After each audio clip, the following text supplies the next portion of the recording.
منها خلقناكم وفيها نعيدكم ومنها نخرجكم تارة أخرى من يعشق مولاه मेरा इश्क निराला जुमला जहां दिन की सिवाले सी उजाला डने माटी बामे माटी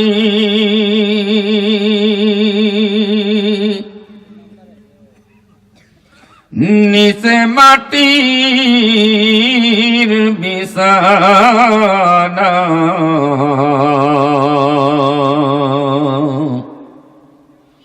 উপরেতে বাঁশের ছাউনি চিন্তা করে দেখো না ওই নামেতে পাগল হলে ওই নামেতে পাগল হলে পাবি মাগফিরাত আল্লাহকে ডাক রে বান্দা আল্লাহকে ডাক নরম খাবার দিলেন আল্লাহ আমার মা জননীর বুকে রে মা জননীর বুকে ওই আল্লাহকে ভুলো না রে ওই আল্লাহকে ভুলো না রে জীবন যাকার থাক আল্লাহকে ডাক রে বান্দা আল্লাহকে ডাক আল্লাহ রাব্বুল আলামিন বলেন ইদা জাআ আজালুহুম লা ইস্তাখিরুনা সাআ যখন যার যেই জায়গায় যেই মুহূর্তে মৃত্যু হবে মৃত্যুর সময়টা আল্লাহ পাক নির্ধারণ করে দিয়েছেন এত মিনিটে এত সেকেন্ডে তার মৃত্যু হবে ঠিক সেই মুহূর্তে তার মরণটা হবে আমার বাপজান আল্লাহ পাক যতগুলো চাউল আমাদের রিজিকের মধ্যে লিখে দিয়েছেন কতগুলো পানি আমি পান করব এক ফোঁটা পানি অবশিষ্ট থাকা অবস্থায় আমার মৃত্যু হবে না কতগুলো ভাত আমি খাবো একটা ভাত অবশিষ্ট থাকা অবস্থায় মৃত্যু হবে না কতগুলো অক্সিজেন আমি নেব এই নিঃশ্বাস প্রশ্বাসগুলো কতগুলো নেব একটা নিঃশ্বাস বাকি থাকা অবস্থায় মৃত্যু হবে না আমার বাপজান কতগুলো আলো বাতাস আমি গ্রহণ করব সবগুলো যখন ক্লোজ হয়ে যাবে শেষ হয়ে যাবে ওই মুহূর্তে আমাদের সকলের মরণ হবে এক মুহূর্ত এই দুনিয়াতে থাকারও কোনো অধিকার নাই আমার বাপজানেরা একটা উদাহরণ দিয়ে চলে যাই বিভিন্ন অনুষ্ঠানের মধ্যে আপনারা যান আমাদের আঞ্চলিক ভাষায় বলে ব্যাপারের বাড়ি ব্যাপার খাওয়ার জন্য গিয়েছিলাম জোরে বলেন ঠিক না কি বলেন আপনারা ব্যাপার বলেন না ব্যাপার বলেন আঞ্চলিক ভাষায় বলে ব্যাপার খাইতে গিয়েছিলাম একটা ব্যাস খাইতেছে ওই ব্যাসটা যখন খায় আর একটা ব্যাস অপেক্ষা করতেছে ওই ব্যাসটা তখন সামনের দিকে আগায় যায় যাদের খাওয়া হলো তাদের আর সেখানে থাকারও কোনো অধিকার নাই হাত ধোয়ে সাথে সাথে সেখান থেকে চলে যায় আল্লাহ রব্বুল আলামিন এই পৃথিবীর জমিনের মধ্যে আমাদেরকে পাঠাইছেন যতদিন পর্যন্ত 60 70 80 100 বছর পর্যন্ত আল্লাহ আমাদেরকে খাওয়ার জন্য নিয়ামতগুলো ছড়ায় রাখছেন বাপজান যখন খাওয়া শেষ হবে এই পৃথিবীর মধ্যে থাকার আর কোনো অধিকার নাই জোরে বলেন ঠিক না আরো জোরে বলতে হবে ঠিক না বে ঠিক এই পৃথিবীতে চিরস্থায়ীভাবে কেউ থাকতে পারবেন কেউ পারবেন কত রাজা বাদশা আমির ফকির দুনিয়ার থেকে বিদায় নিয়েছে আবু জেহেল চলে গেছে ফেরাউন নমরুদরা চলে গেছে সাদ্দাদরা চলে গেছে আমার বাপজান কয়টা কথা বলবো মালাকুল মউত আজরাইল আলাইহিস সালামকে আল্লাহ রাব্বুল আলামিন একদিন বললেন এরে মালাকুল মউত আজরাইল তোমাকে আমি যে দায়িত্ব দিয়েছি মানুষের রূহটা কবজ করার জন্য কত মানুষের জান তুমি কবজ করলা, আজ পর্যন্ত তোমার কি কোনো দয়া মায়া হয় নাই? মালাকুল মউত আজরাইল বলেন, আল্লাহ, লক্ষ কোটি কোটি মানুষের জান আমি রুহু কবজ করলাম, কোনোদিন কোনো দয়া মায়া হয় নাই। 2 দিন 2টা রুহু কবজ করার সময় আমার বড় দয়া হয়েছিল, আমার চোখের মধ্যে পানি এসেছিল, আমি বড় কান্না পেয়েছিল। আল্লাহ পাক বলেন, বলো দেখি কোনটা, কোন কোন কোন সময় তুমি বলো। মালাকুল মউত আজরাইল বলেন, আল্লাহ লোহিত সাগরের উপর দিয়ে একটা জাহাজ যাচ্ছিল, এই জাহাজের মধ্যে অনেকগুলো আপনার বান্দা বান্দি ছিল। এমন সময় একটা তুফান আসলো, প্রচন্ড ঝড়। এই ঝড়ের মধ্যে ওই নৌকাটা পড়ে গেল।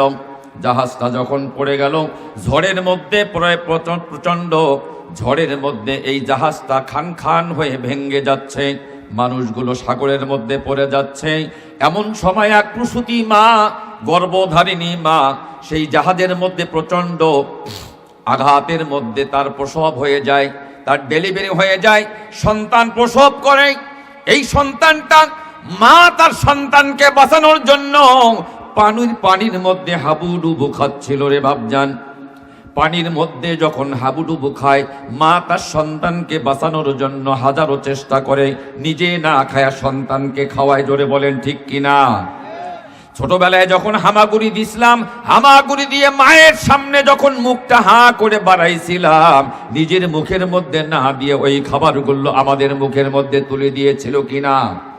জোরে বলেন, দেয় নাই? অস্বীকার করবেন? কেউ অস্বীকার করতে পারবেন? আমাদের বাপজানেরা, মা তার সন্তানকে বাঁচানোর জন্য আপ্রাণ যখন চেষ্টা করলো, চেষ্টায় আর কোনো কাজ হয় না। এমন সময় নিজে কোন রকম বাঁচতে গিয়া একটা কাঠের তক্তা, একটা কাঠ, ভাঙ্গা কাঠ, এই কাঠটা ভাসমান অবস্থায় ছিল। ভাসমান অবস্থায় ওই কাঠের মধ্যে সন্তানটা কি কোন রকম ভাবে মা উঠাই দিল। নিজে সাঁতার জানে না, পানির মধ্যে কোন রকম ভাবে ওঠে আর ডোবে, সন্তানকে বাঁচানোর জন্য হাত তা বাড়ায় দেয়। কিন্তু না, আল্লাহ রব্বুল আলামিন অর্ডার করলেন, আজরাইল,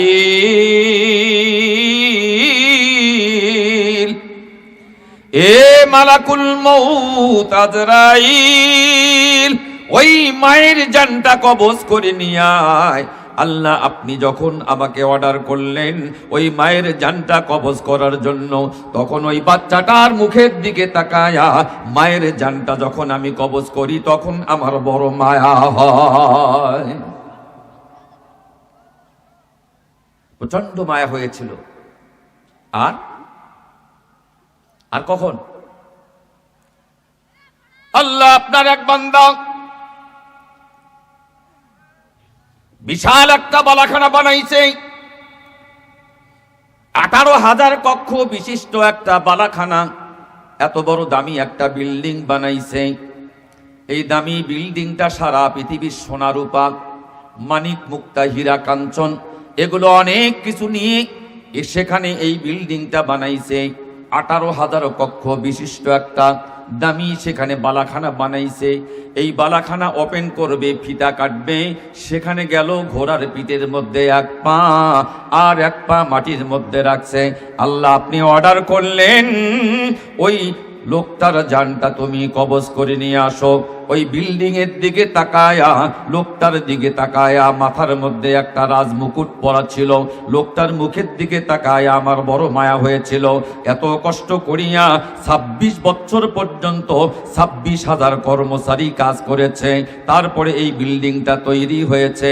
আমার বাপজান, এই বিল্ডিং ফিতা কাটার জন্য যখন সে নামে, সঙ্গে সঙ্গে তার মালিক আল্লাহ পাক অর্ডার করে দেন, এই লোকটার জানটা কবজ করো। তখন আমার বড় মায়া হয়। আল্লাহ রাব্বুল আলামিন এবার মালাকুল মউত আজরাইলকে বলেন, আজরাইল তুমি কি চেনো এই লোকটাকে? মালাকুল মউত আজরাইল বললেন, না আমি চিনি না। এই লোকটার পরিচয় আল্লাহ পাক এবার দিয়া বলেন, ও আজরাইল তুমি কি মনে নাই ওই যে সাগরের মাঝখানে যখন মায়ের জানটা কবজ করেছিলা, তোমার দায়িত্ব হলো শুধু মানুষের রুহটা কবজ করা, জানটা কবজ করা, খোঁজ খবর নেওয়ার দায়িত্ব তোমার না। এবার শোনো তুমি ভালো করে ঘটনা।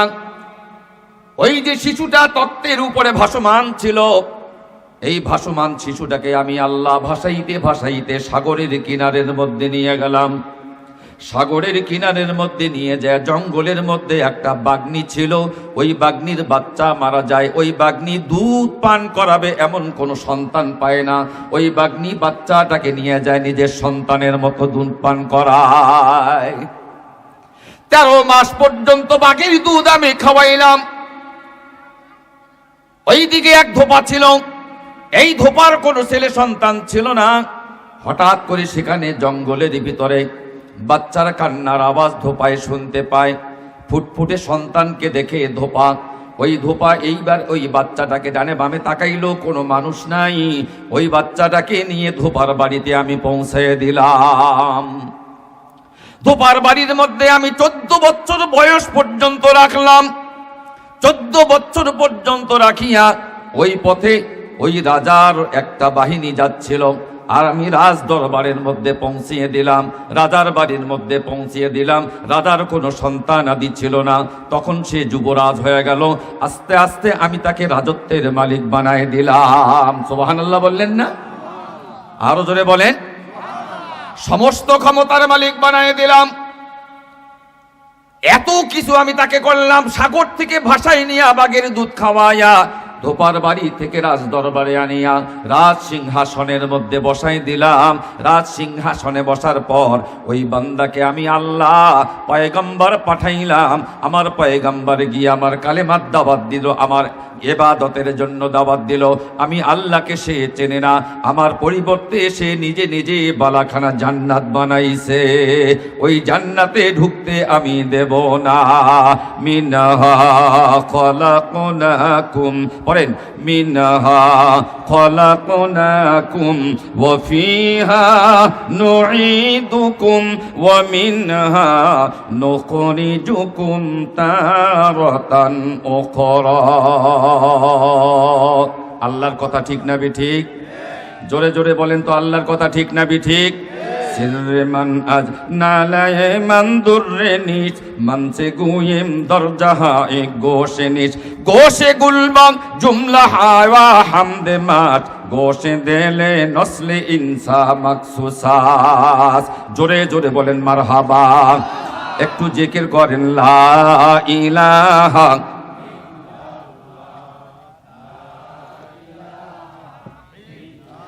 লা ইলাহা ইল্লাল্লাহ, লা ইলাহা ইল্লাল্লাহ, লা ইলাহা, লা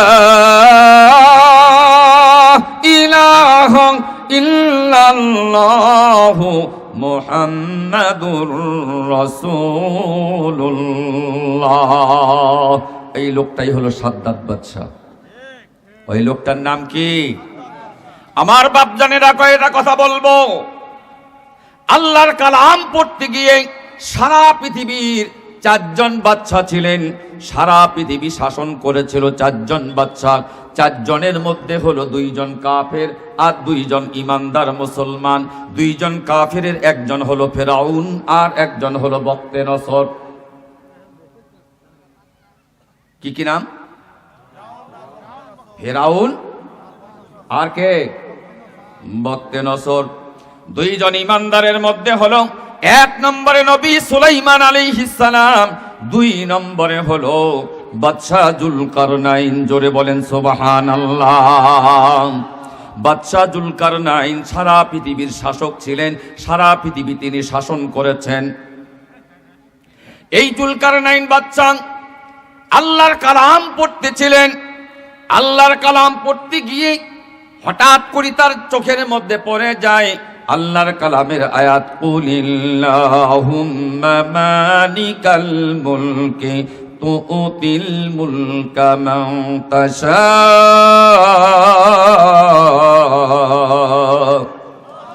ওয়া তুইজ্জু তুইজ্জু মান তাশাউ ওয়া তুযিল্লু মান তাশাউ বিয়াদিকাল খায়র ইন্নাকা আলা কুল্লি শাইইন কাদির। আমার বাপজানেরা, বাদশা জুলকারনাইন চিন্তায় পড়ে গেলেন। হারে আল্লাহ রাব্বুল আলামিন বলেন, বাদশাহী দেওয়ার মালিক আল্লাহ, বাদশাহী কেড়ে নেওয়ার মালিক আল্লাহ, ধন দেওয়ার মালিক আল্লাহ, কেড়ে নেওয়ার মালিক আল্লাহ, জীবন দেওয়ার মালিক আল্লাহ, জীবন নেওয়ার মালিক আল্লাহ। হায়াতের মালিককে জোরে জোরে বলতে হবে, হায়াতের মালিককে, মৌতের মালিককে, রিজিকের মালিককে, ধন দেওয়ার মালিককে, আবার ধন কেড়ে নেওয়ার মালিককে, রাজত্ব দেওয়ার মালিককে, রাজত্ব ছিনায় নেওয়ার মালিককে। আমার বাপজানেরা, ভালো করে লক্ষ্য করুন, আমি আমার 3.5 হাত শরীরটার মালিক না। মালিক নাকি? জোরে বলে। এই যে 3.5 হাত শরীরটা, এই শরীরটার মালিক কে? আমার বাপজান, আমি যদি এই শরীরটার মালিক হইতাম তাহলে তো এই শরীরটা আমার কথা শুনতো। কি বলেন, ঠিক না ঠিক? এই শরীরটা কেন আমার কথা শোনে না?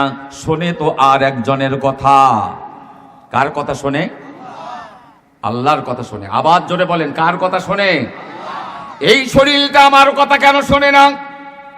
মানুষ যৌবন ধরে রাখার জন্য হাজারো চেষ্টা করে, কোনদিন মানুষগুলো বুড়ো হবে না, কোনদিন মানুষগুলো যৌবন থেকে আর কোনদিন আলাদা হবে না। ছোটবেলায় যখন ছোট ছিলাম, কোথায় যেন একটা ওয়াজ শুনতে গেছিলাম, হাফ প্যান্ট পরে মাথায় টুপি দিয়ে, কোথায় যেন গেছিলাম, আর সেই বক্তা, তার নামটাও আমি ভুলে গেলাম। ওয়াজটার একটা ছন্দ ছিল, সেই ছন্দটা আমার মনে আছে এখনো। সেই বুড়া বলতেছিল, ও বুড়া চুল পাকিল, দাঁত পড়িল, চেমড়া লাগিল গাল, বুড়া বাঁচবি কত কাল। জোরে বলেন, ঠিক না ঠিক? আমার বাপজানেরা, এই শরীরটা যদি আমার কথা শুনতো তাহলে পরে আমার মুখের দাঁতগুলো কেন পড়ে যায়? আমার চোখের জ্যোতি কেন কমে যায়? শরীরের শক্তি কেন কমে যায়?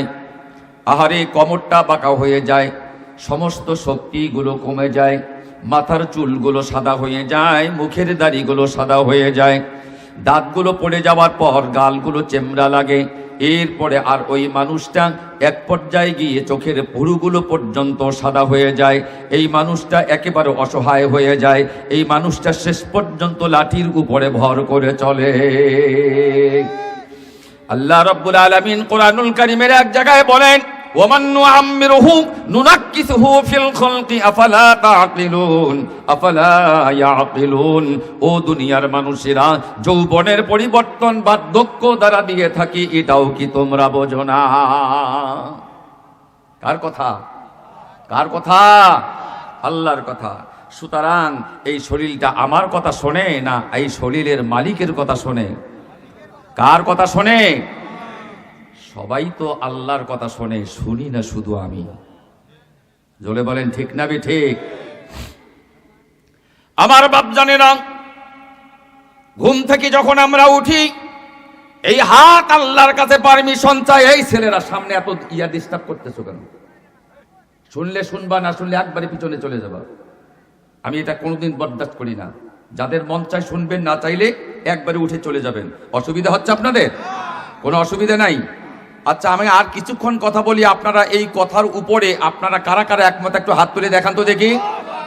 নারায়ে তাকবীর তো বললেন না, জোরে জোরে বলেন নারায়ে তাকবীর, নারায়ে তাকবীর। আল কোরআনের আলো, আল হাদিসের আলো, জোরে জোরে বলেন আল্লাহু আকবার। আমার বাপজানেরা, সকালবেলা যখন ঘুম থেকে আমরা উঠি, ঘুম থেকে উঠার সময় আমাদের এই শরীরটা আল্লাহর কাছে পারমিশন চায়। আল্লাহ, আমি এই বান্দার হাত, আমি তার পা, আমি তার মন মগজ, আমি তার শরীর, এটা আমি কাজ করব কি করব না? আল্লাহ পাক বলেন, বান্দা, ও বান্দা, তুমি তার জন্য কাজ করে যাও। এই শরীরটা সঠিকভাবে সকালবেলা উঠে কাজ করবে কিনা। যদি আল্লাহ রব্বুল আলামিন না বলে দেন তাহলে পরে সকালবেলা উঠে এই হাতটা কাজ করবে না, এই পাটা কাজ করবে না, এই আমার শরীরটা কাজ করবে না, কোনটা অঙ্গ প্রত্যঙ্গ কাজ করবে না। তাহলে কথা শোনে কার? সমস্ত কথা শোনে কার? আমার বাপজানেরা, এবার লক্ষ্য করুন, বাদশা জুলকারনাইন কোরআনের আয়াত পড়তে গিয়া, কোরআন তো তখন ছিল না, কোরআনের মধ্যে কিছু জায়গা আছে, কিছু আয়াত আছে অন্যান্য আসমানি কিতাবের মধ্যে ছিল, তৌরিতের মধ্যে ছিল, জবুরের মধ্যে ছিল, ইঞ্জিলের মধ্যে ছিল। ওই সমস্ত আসমানি কিতাবের কথাগুলো আল্লাহ পাক কোরআনের মধ্যে কিছু কিছু আয়াত আল্লাহ পাক দিয়েছেন, যেগুলো হলো এই আয়াতটা আমি তেলাওয়াত করলাম, এই আয়াতটা আসমানি কিতাবের মধ্যে তৌরিত জবুরের মধ্যেও ছিল। কুলিল্লাহুম্মা মালিকাল মুলকি তুতিল মুলকা মান তাশা ওয়া তানজিউল মুলকা মিম্মান তাশা ওয়া তুইজ্জু মান তাশাউ ওয়া তুযিল্লু মান তাশাউ বিয়াদিকাল খায়র ইন্নাকা আলা কুল্লি শাইইন কাদির। বিয়াদিকাল খায়র, আল্লাহ পাক বলেন আমার হাতের মধ্যে তোমার ভালো মন্দ সবকিছু আমার হাতেই। নদীর কুল ভাঙ্গে উকুল গড়ে, এই তো নদীর খেলা, সকাল বেলার আমির রে তুই ফকির সন্ধ্যাবেলা। কি বলেন, ঠিক না?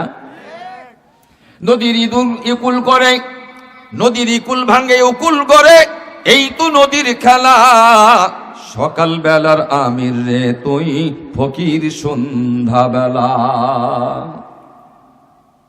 ভালো করে শোনেন, ভালো করে বোঝেন। সারা পৃথিবীর বাদশা জুলকারনাইন আল্লাহর কালামের এই আয়াতটা নিয়ে একটু ভিতরে সামান্যতম একটু অহংকার করেছিল। এটা কেমন কথা? অহংকার বলতে সামান্য একটু অবিশ্বাস এরকম একটা ভাব হয়েছিল। অবিশ্বাস না, তিনি একজন ইমানদার মানুষ ছিলেন, তিনি একজন আল্লাহর ওলি ছিলেন। সুবহানাল্লাহ বলেন। বাদশা জুলকারনাইন কি ছিল? আল্লাহর একজন খাস ওলি ছিলেন। বাদশা জুলকারনাইনের নামে আল্লাহ পাক কোরআনুল কারীমের মধ্যে 2টা আয়াত নাজিল করছেন। সুবহানাল্লাহ বলেন। কয়টা আয়াত? قالوا يا ذا القرنين إن يأجوج ومأجوج مفسدون في الأرض فهل نجعل لك خرجا على أن تجعل بيننا وبينهم سدا قالوا يا ذا القرنين। জুলকারনাইন শব্দ দিয়ে আল্লাহ পাক কোরআনুল কারীমের মধ্যে আয়াত নাজিল করেছেন। এখানে আল্লাহ রব্বুল আলামিন ইয়াজুজ মাজুজের কথাও বললেন। সেই প্রসঙ্গ আমি বলবো না রে বাবা। এই বাদশা জুলকারনাইন আয়াত পড়তে গিয়া যখন ভিতরের মধ্যে এখন সামান্য একটু অবিশ্বাস ভাব জন্মেছিল, আল্লাহ পাক এইটা তার ধরে ফেলছেন।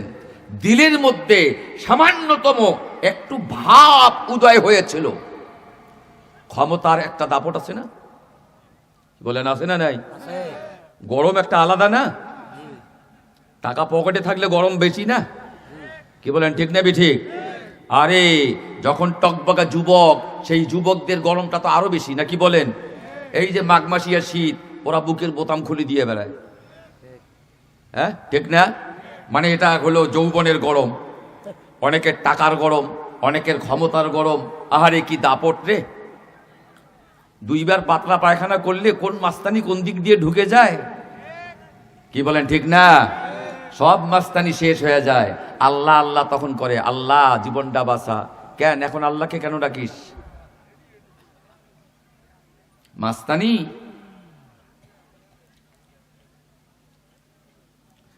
বাদশা জুলকারনাইন আল্লাহ রাব্বুল আলামিন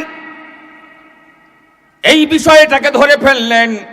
পরের দিন সভাসদের মধ্যে আল্লাহ রাব্বুল আলামিন দেখেন আল্লাহর খেলা কেমন খেলা রে বাবা। বাদশা জুলকারনাইন এবার মন্ত্রীদেরকে বললেন, এই আমি শিকারে যাব, আমার জন্য শিকারের ব্যবস্থা করো। শিকারে যাওয়ার জন্য আগের যুগের রাজা বাদশারা শিকার করে বেড়াইতো, বনে জঙ্গলে যাইতো, পাখি শিকার করত, পশু শিকার করত, অনেকেই মাছ শিকার করে। আমার বাপজান, জঙ্গলে যাওয়ার জন্য এখন সেনাবাহিনী প্রস্তুত করা হলো। সেনাবাহিনী প্রস্তুত যখন হয়ে গেল, প্রধানমন্ত্রীকে ডেকে বললেন, তুমি আমার সঙ্গে থাকবা। অনেক দূর পর্যন্ত চলে গেল। অনেক দূর যাওয়ার পর একটি পাহাড়িয়া জায়গা, সেখানে একটা বিশাল জঙ্গল আছে। ওই জঙ্গলের সেখানে কিনারের মধ্যে সেখানে তাবু গাড়ল। এখন ওই জঙ্গলের ভিতরে প্রবেশ করলো। জঙ্গলের ভিতরে প্রবেশ করার পর দেখে এমন একটা সুন্দর হরিণ। এই হরিণটা দেখে বাদশা জুলকারনাইনের অনেক লোভ হয়ে গেল, এমন লোভের মধ্যে পড়ে গেল। এবার বলছে, এ সেনাপ্রধান, সমস্ত অফিসারদেরকে বলে দাও, সমস্ত অফিসারদেরকে বলে দাও, পুলিশ বিডিআর আর্মি যতগুলো আছে চারিদিকে এই জঙ্গলটা ঘেরাও করো। কোন সেনা সদস্যের বগল দিয়া যদি এই আমার হরিণটা চলে যায়, তাহলে পরে আমি তাকে শিরচ্ছেদ করব, তাকে মৃত্যুদণ্ড দেব। এর খেসারত তাকে দিতে হবে, খেসারত স্বরূপ তাকে আমি তার গর্দান উড়াই দেব। বাদশা জুলকারনাইন যখন অর্ডার করে দিলেন, এইবার চারিদিক থেকে যখন আক্রমণ শুরু হয়ে গেল, যেই আক্রমণ শুরু হয়ে গেল, হরিণটা টের পাইছে। হরিণ দিক বিদিক ছুটাছুটি করে শেষ পর্যন্ত কোনো দিকে আর কুল কিনারা না পেয়ে হরিণ এখন এমন একটা জোরে দৌড় মারছে, দৌড় দিয়ে এসে বাদশা জুলকারনাইন যেখানে দাঁড়াই ছিল, দুই পায়ের মাঝখান দিয়ে হরিণ বের হয়ে যায়। সুবহানাল্লাহ বলেন। আল্লাহর খেলা। ইন্না বাতশা রাব্বিকা লাশাদীদ ইন্নাহু হুয়া ইউবদিউ ওয়া ইউঈদ। আল্লাহর ধরা বড় শক্ত ধরা, ওই ধরায় পড়িও না সকলেই রে। জোরে বলেন ঠিক না বেঠিক? আমার বাপজান, বাদশা জুলকারনাইন অর্ডার করে দিয়েছে, কোনো ব্যক্তির বগল দিয়ে যদি যায়, কোনো সৈন্যর বগল দিয়ে যদি যায়, তাহলে পরে তাকে শিরচ্ছেদ করা হবে, তাকে জীবন্ত কবর দেওয়া হবে। আর ওই হরিণটা অন্য কোনো দিকে না যায়া, কোনো সৈন্যর বগল দিয়ে না যায়া, বাদশা জুলকারনাইনের দুই পায়ের বগল ভিতর দিয়ে চলে যায়। নিজেই তো এখন ফাঁসি গেল। ওই হরিণের পিছনে ঘোড়াটা দাবড়ায় দিল। হরিণও দৌড়ায়, ঘোড়াও দৌড়ায়, চাবুক মারে, আর ঘোড়া দৌড়াইতে দৌড়াইতে হরিণ অনেক দূর পর্যন্ত চলে যায়। সকাল থেকে শুরু করে সন্ধ্যা পর্যন্ত হরিণটা দৌড়ায়, বাদশা জুলকারনাইনও দৌড়ায়। সন্ধ্যাবেলা যখন ঘনিয়ে আসে, সন্ধ্যাবেলা যখন ঘনিয়ে আসে, বেলা ঘনিয়ে আসার পর যখন অন্ধকার হয়ে যায়, সামনে একটা জঙ্গল পড়ল। ওই জঙ্গলের ভিতরে হরিণটা ঢুকে যায়, বাদশা জুলকারনাইনও ঢুকে পড়ল। বাদশা জুলকারনাইন যখন ঢুকে পড়ল, এখন তো অন্ধকার, হরিণ আর চোখের মধ্যে পড়ে না। পিছনের দিকে তাকায় দেখে আর কোনো সেনাবাহিনীর কোনো কেউ নাই, পুলিশও নাই, বিডিআরও নাই, আর্মিও নাই, চৌকিদারও নাই, কোনো জন কেউ নাই। তখন তো সে একা পড়ে গেল। কি করবে? শ্রান্ত পরিশ্রান্ত ঘর্মাক্ত চেহারায়, ক্লান্ত পরিশ্রান্ত চেহারায় এখন কি করবে? জঙ্গলের ভিতরে ঘোড়াটা বান্ধি রাখিয়া, সেখানে একটা গাছের শিকড়ের মধ্যে মাথা রাখিয়া, এই অবস্থায় সেখানে সে একটা ঘুম দিয়া দিল।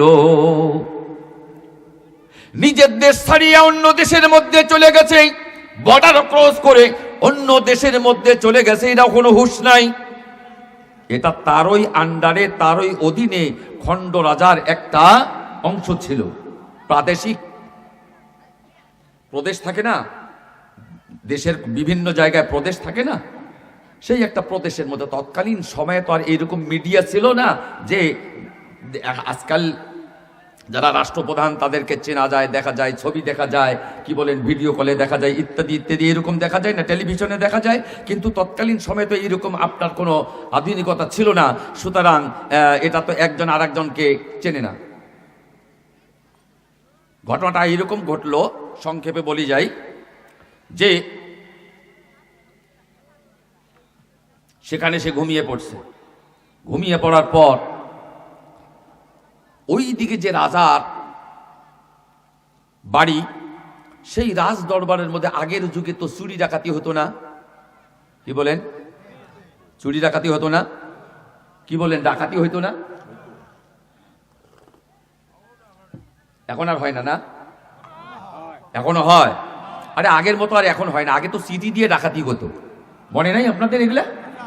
হ্যাঁ, ডাকাত আসি উমুকের বাড়ি আক্রমণ করে, হে তোর বাড়িতে যাব, সাবধান, এটা দেখবো, ওটা দেবো, ওইটা এগুলো এগুলো লাগবে, কিন্তু না দিলে কিন্তু তোর খবর আছে। আগে তো এইরকম ভাবে বড় বড় ডাকাত ছিল, মশালু ডাকাত।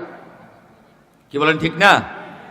আমি আমার এই বক্তৃতার জগতে, ওয়াদের জগতে আমি যখন মানে আসি, তখন থেকে নিয়ে আজ পর্যন্ত রাস্তার মাঝখানে সর্বমোট আমাকে 17 দিন ডাকাইতে ধরছে।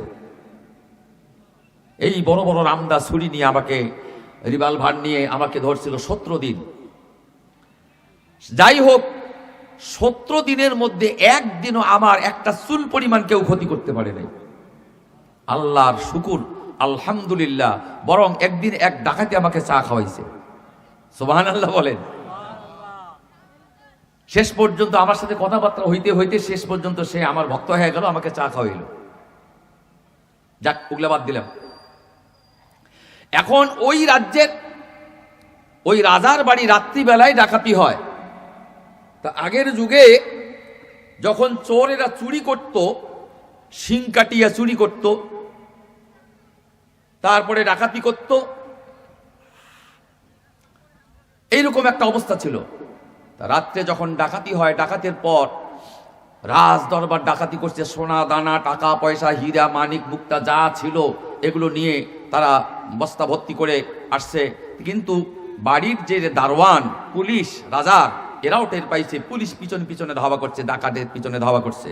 ডাকাতের পিছনে যখন ধাওয়া করছে, ডাকাতের দল এদিক বিদিক না পায়, রাত তো এখন সকাল হইতেছে, ওরাও দৌড় মারছে। দৌড়িয়া আসিয়া জঙ্গলের ভিতরে ঢুকছে। জঙ্গলের ভিতরে ঢুকে এরা এখন কোন দিকে যাবে, পুলিশও তো পিছনের দিকে আসতেছে। শেষ পর্যন্ত ডাকাত আসিয়া হঠাৎ করে দেখে একটা লোক সুতি ঘুম পাচ্ছে, একটা ঘোড়া বান্ধা। চিন্তা করলে যে লোকটা খুব দরবেশ টাইপের লোক, খুব ভালো সুপি ছাপা মানুষ, মনে হয় সে বেইমানি করবে না। লোকটার এখানে বস্তাগুলো রাখছে, সোনা দানা টাকা পয়সাগুলো সবগুলো রাখছে। রাখিয়া এরা ধুতি মোসর দিয়া মুখটুক ঢাকিয়া অন্যদিকে যা আত্মগোপন করেছিল।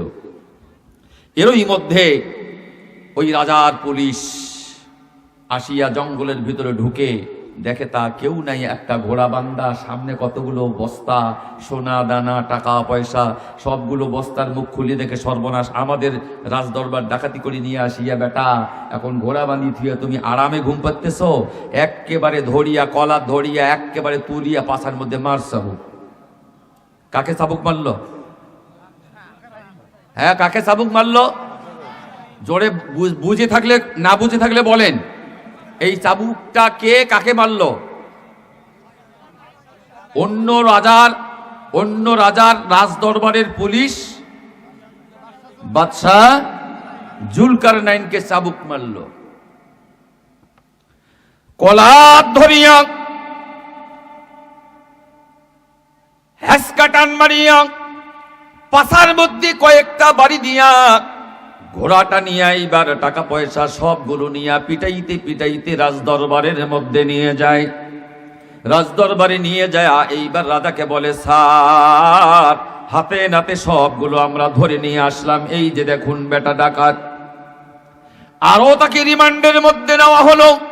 তাকে কথা বলার কোনো সুযোগ দেয় না। যখনই সে কথা বলতে চায় তখনই তাকে মারধর শুরু করে। অতএব সে তো একজন জ্ঞানী মানুষ ছিল, জ্ঞানী মানুষ হওয়ার কারণে আর কোনো কথা বললেন না। মনে মনে চিন্তা করলেন, আহারে, আল্লাহর কালাম পড়তে যায় মনটা আমার কেমন হয়েছিল। নিঃসন্দেহে আল্লাহর তরফ থেকে এটা আমার একটা শাস্তি। সুবহানাল্লাহ।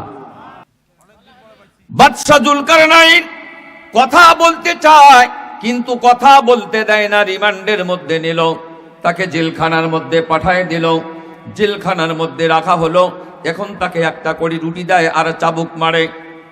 এমন সময় ওই বাদশার বেটি বড় হইছে।